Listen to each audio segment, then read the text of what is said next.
Okay, take two. So books are ridiculous to get through because emotional translating is important. Understanding the difference between empathy and incest will help a colonizer stay decolonized. Okay, and this guy is not finished decolonizing because he does not recognize that psychosis, using the word psychosis, is a pathologized term. This is still a pathologizing book, and I'm not okay with it.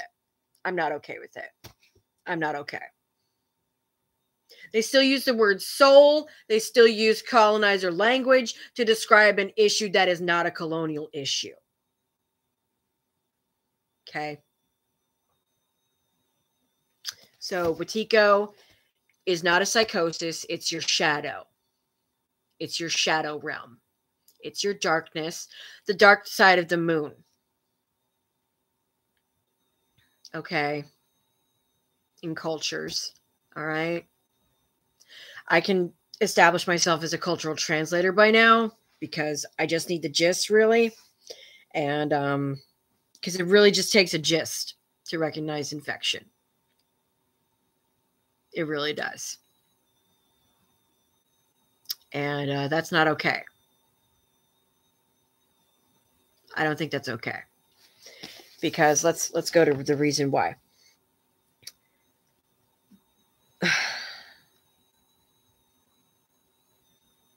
A contagious psycho-spiritual. It's not psycho. Spirit is spirit. Spirit isn't psychological. Spirit is spirit. And that's all it is. ADHD is spirit. Profound spirit. Unbroken spirit. I got tired of watching, shows like, I don't know, Black Beauty, the horse. I love that movie. Because the horse denied being broken by colonialism. I have an elephant that had, it's a black elephant. It's a black wooden elephant that's decorated. And I don't remember where I put it, but I'll describe it. It has beautiful, it's an onyx black carved wooden elephant on a flat green grass piece of wood. It's miniature. And it has beautiful Mehndi tapestry like paint on it, on the elephant. But the caveat is that it had the colonizer on top of it. The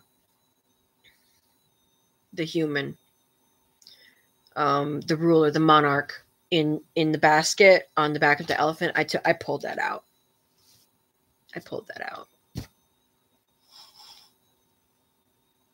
And I threw that part away. Because I don't want to ride an elephant that doesn't want to be ridden. I want to walk next to the elephant. I want to stroke the elephant's skin. And I want them to caregive back with me.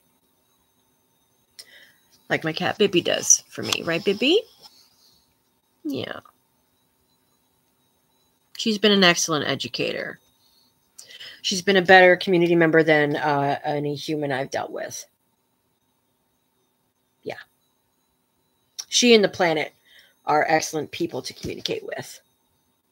I just talk to the planet at least. I'm not worried about the sun. I talk to the planet, and the planet does, their talks to, the rest of the solar system, nervous system. So let's go back to Wetiko in a nutshell and see what this verbal vomit is. A contagious psycho-spiritual disease of the soul. A parasite, it's a nick. It's a wound. It's not a parasite. It's a wound on your skin from your own electricity. Beepy bopping booping in your body. And someone gives you brain zaps from too much medicine that you don't need to be on. For one thing. I didn't need antidepressants.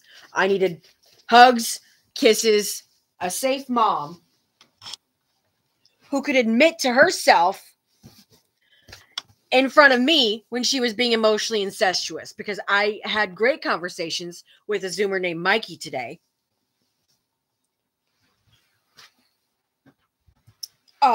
Two Mikeys, unfortunately.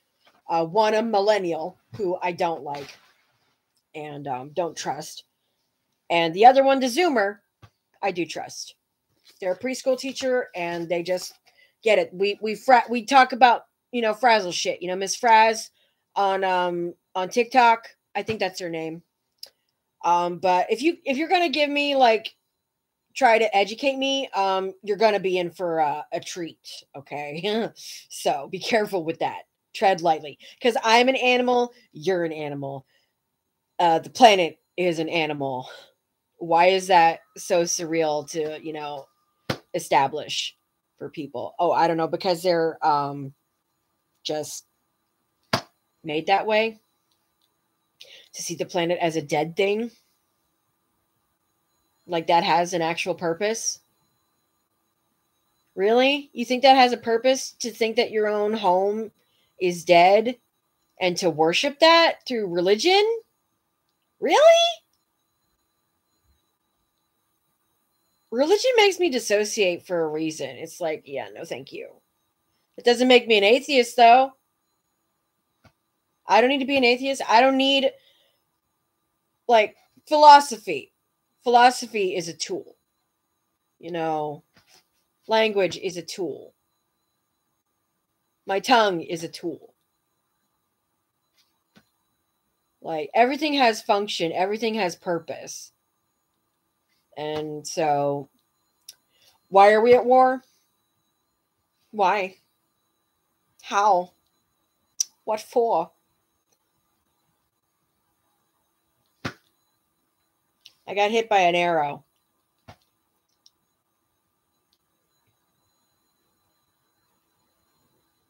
I bruise easy. Because I'm sensitive. Wow. My mother didn't. I don't think my mother got me allergy tested. I don't think my mother tested me for allergies. She just tested me with food as she went. And waited for feigned results.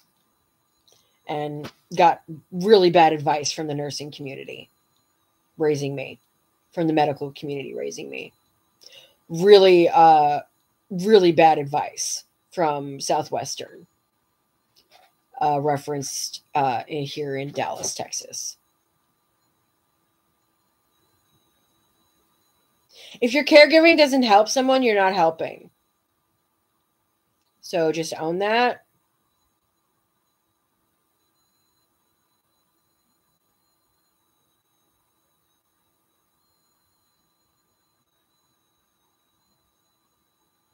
Can we just, like, I can own myself all day long, but no one's going to own me with me.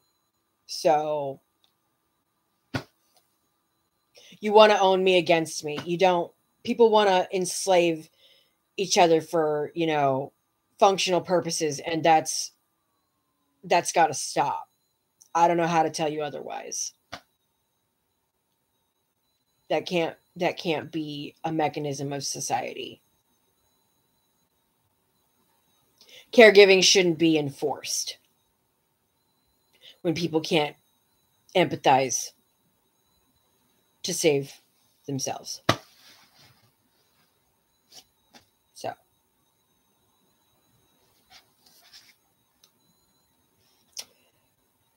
a contagious psychospiritual disease of the soul, a parasite of the mind, is currently being acted out in mass on the world stage via an insidious collective psychosis of titanic proportions. This mind virus, which Native Americans have called Wetiko, covertly operates through the unconscious blind spots in the human psyche, rendering people oblivious to their own madness and compelling them to act against their own best interest.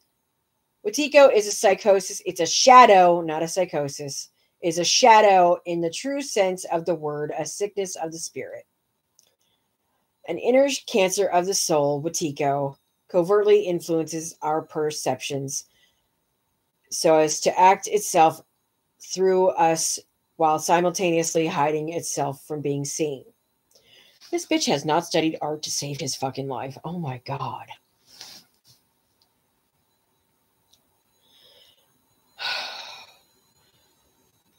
Wetiko sent this, he says bewitches, but Wetiko synthesizes our consciousness so that we become blind to the underlying assumed viewpoint through which we perceive, conjure up, and give meaning to our experience of both the world and ourselves. The psychic virus,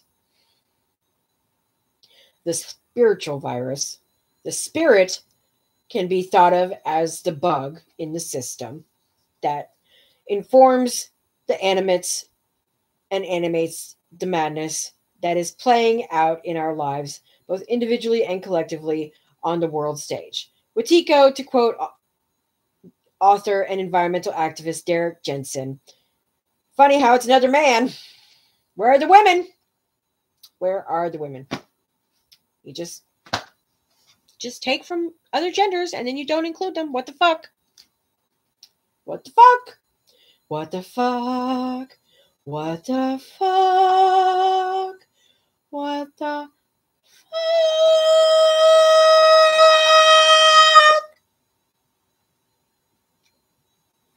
All right. Jensen is spread until now, covers the earth, and to a greater or lesser degree infects us all. There are no hospitals for this sickness. If we cannot acknowledge it, how can we attempt to cure it? Before being able to treat this sickness that has infected us all, we have to snap out of our denial, see the disease, acknowledge it, name it, incest, and try to understand how it operates so to ascertain how to deal with it. This is what this book is all about. Is it really? Let's find out. Okay, let's keep reading Rainbow this shit. All right. Called by many different names throughout the history. Throughout history, the spirit of Wetiko renders every other issue secondary. Wetiko is the overarching umbrella that contains, subsumes, informs, and underlies every form of destruction of ourselves and others that our species enacting in our world and every scale.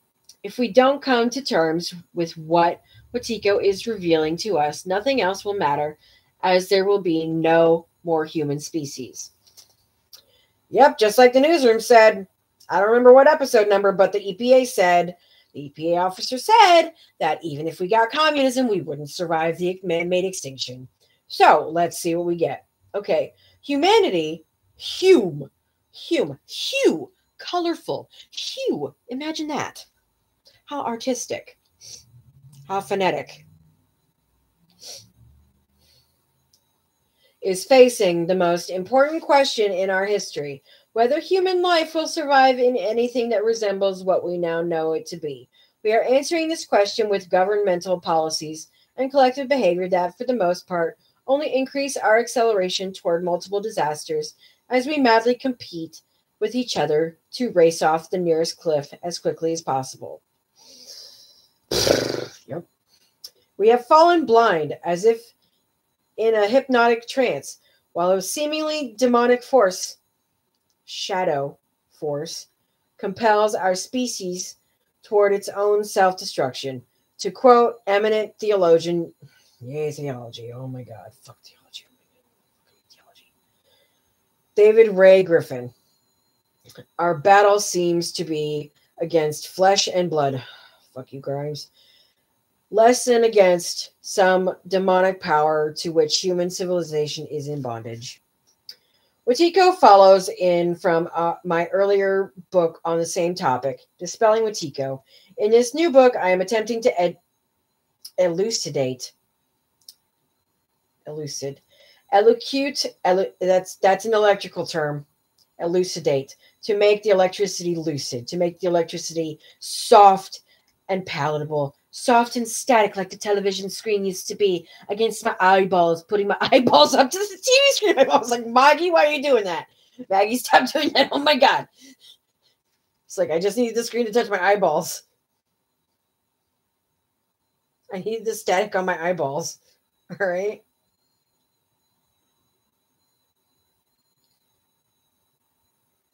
Funny how I can see the static from here. Cute. All right. Watiko on the earlier book from the same topic, Dispelling Watiko. In this new book, I am attempting to elucidate how Watiko has been creatively represented and symbolized, not only in various spiritual wisdom traditions from time immemorial, but by creative artists and philosophers throughout the ages as well. In addition, I am contemplating the current goings on in our world gone mad through a lens that hopefully will help the reader see and get a better handle on Watiko. In essence, I am attempting to translate deep primordial indigenous wisdom into a modern day psychological idiom that can be more easily understood and taken online in our present state of awareness. We are truly at the beginning stages of understanding this elusive and therefore invisible virus of the mind. My books on Watiko are in the service of helping us to open our eyes and see this deadly virus of the mind before it's too late. My personal experience of Watiko. When I first directly encountered shadow, incest slash shadow, I'm translating here. The experience literally drove me out of my mind. Yeah, wow, go figure. Some people think I haven't returned, but that's another story, and destroyed my entire family. I have written a book about this, The Awakened by Darkness, when evil becomes your father.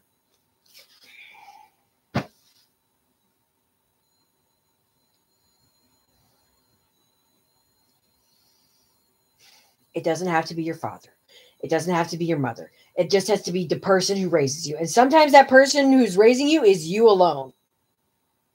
And it's usually a combo of you and other adults in your life trying to raise you. And that creates frisson. This is frisson or grinding, synthesizing.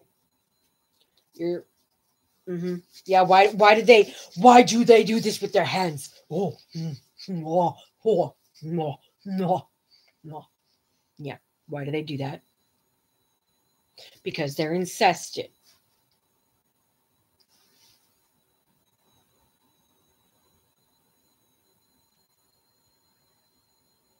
Who's incested, knows it, can find the camera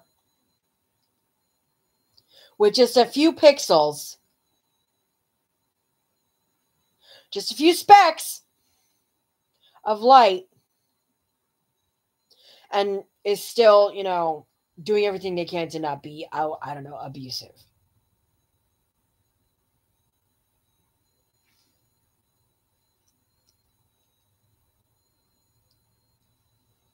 Who's doing that?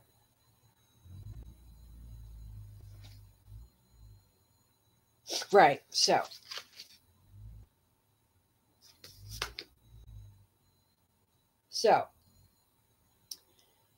one of the gifts of this nightmarish experience is that it has given me an authority to write about such heavy matters as Watiko and evil in a way that no amount of intellectual study could have provided. Intellect is awareness. Intellect is awareness. Intelligence is a patriarchal term. He's still patriotizing himself. He's still incesting himself as he's writing. He's still shadow working as he's writing. Shadow work and empathy are intertwined. They're DNA. Okay. DNA and RNA. All right. Your matrilineal is your empathy and your shadow. And the electricity is the severance.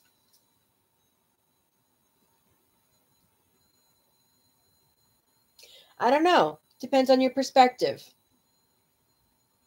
Depends on your biology.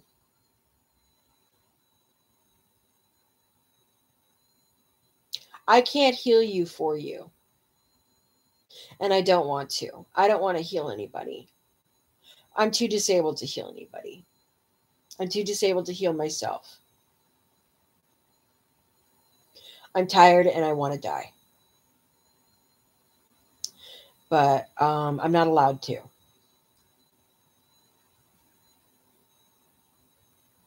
I know how scary that is.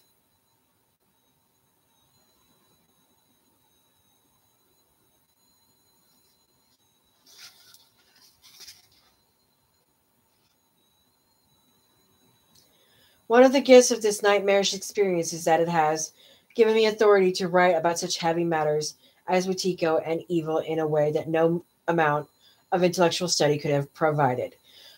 Through this traumatic set of experiences, I have received a direct transfusion of the Wetiko virus into the veins of my soul, of my energy, which, besides making me sick and almost driving me permanently crazy, changed the trajectory of my life.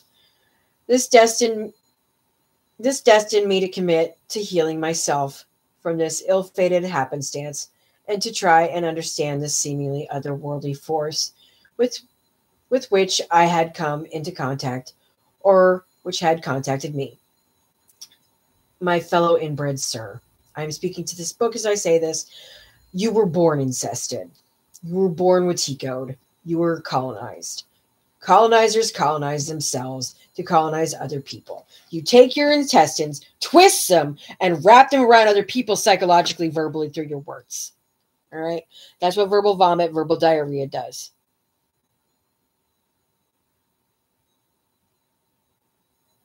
And I'm tired of that being done to me while trying to get my caregiving needs met, while being a caregiver. From the womb to the tomb, I'm forced into caregiver servitude.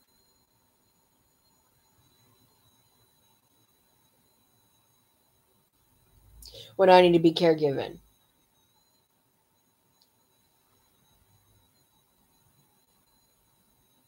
I don't want to live in a society that role plays caregiving and doesn't actually give.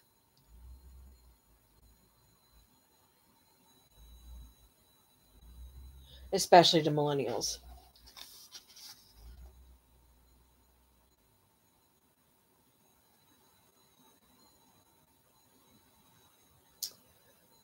Oh my God, so stupid.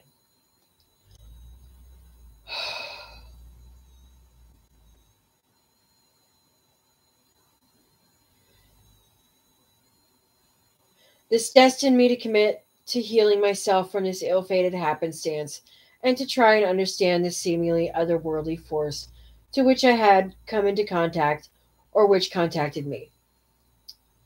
Fortunately, my close encounters of the Wetiko kind have helped me find my voice and discover my work.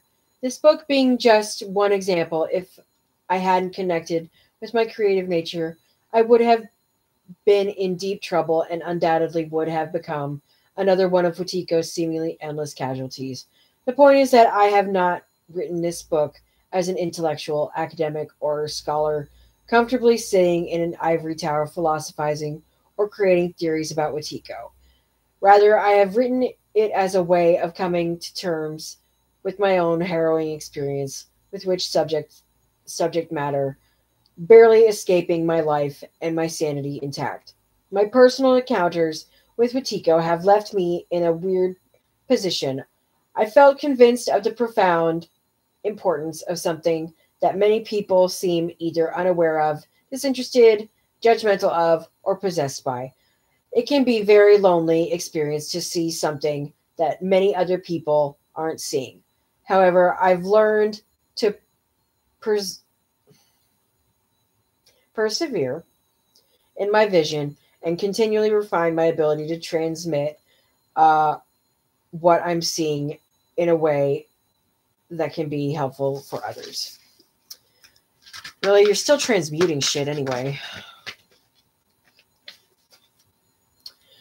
I've noticed that it is typically people who have really suffered, be it from going through some sort of wounding experience, emotional trauma, abuse, addiction, and so on, and then have done their inner work, who recognize what I'm talking about when I point to the insidious workings of Wetiko, incestuous workings of Wetiko.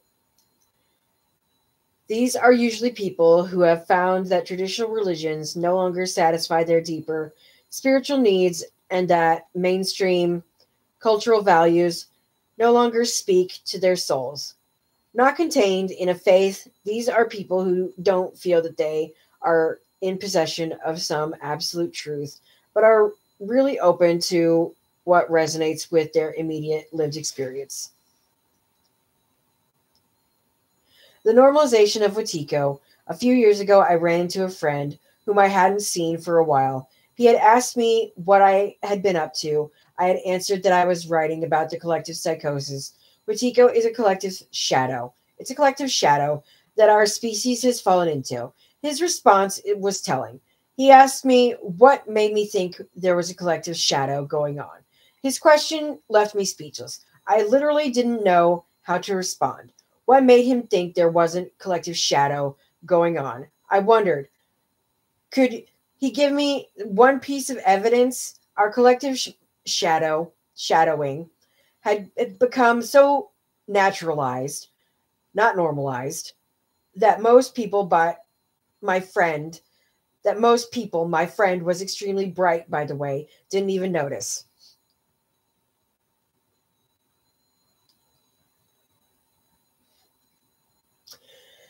Many of us have become conditioned to thinking that if we were in the middle of a collective shadow, it would mean that people would be doing all sorts of incestuous things, such as running around naked and screaming, for instance.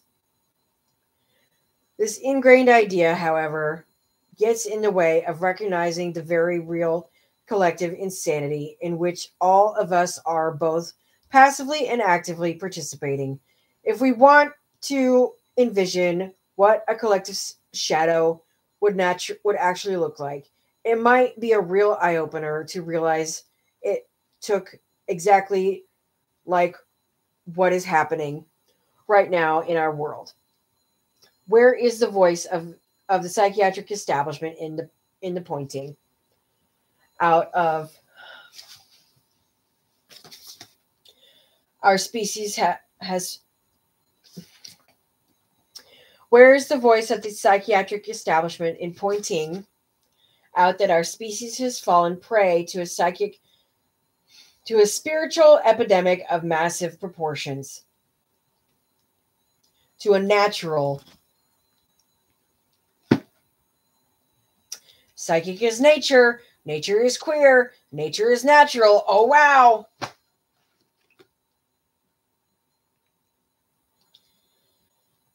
In a personal conversation I had with the late Harvard. Hey, Danielle Mastanyaki Young, check in when you can.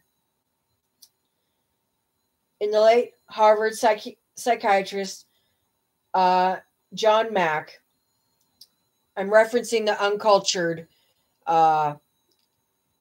survivor Danielle Mastanyaki Young, who also did the military, did Harvard, is a scholar, is an influencer. And you know what do influencers do? Oh, I don't know. Incentivize people, incite people, cult people. Influencers are culters. Wake up, people. You're still culting anyway. All right. So, culture's going to cult. What do you expect? I don't like how cyclical this is. So, John Mack, about exactly this point. He was of opinion that the spiritual community, that the natural community doesn't see it as their job to deal with collective shadows, such as we are in today. Such collective psychopathologies are simply not on their radar. They focus and speculate exclusively on psychopathologies of the seemingly separate, discrete individual human being. By not recognizing this worldwide systemic psychological disease that has infected the global body politic and hence is informing the pathologies of the individuals. So what is the policy? What is the policy? It's the grid. It's the meridians. It has infected our meridians of our skin, Your skin has meridians. Your skin has synapses inside, embedded. Crystals have synapses. I don't know what to tell you. You know, they got their fault lines. They've got their synapses. I've got to take a break. I've got to pee. Hang on.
Do you know where the fuck you are? Do you know how shitty a company you work for?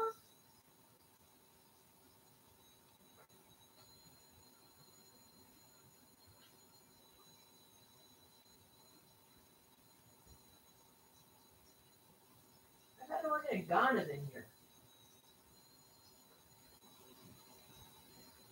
She's fucking gone to Uganda.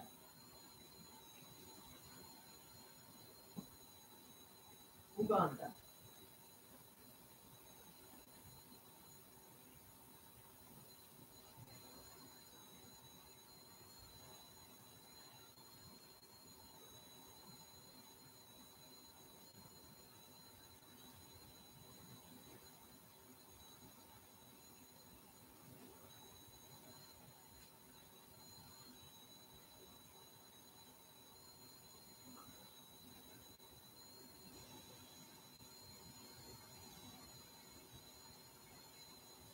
I ain't having a kid with anybody. Nope. Fuck that shit.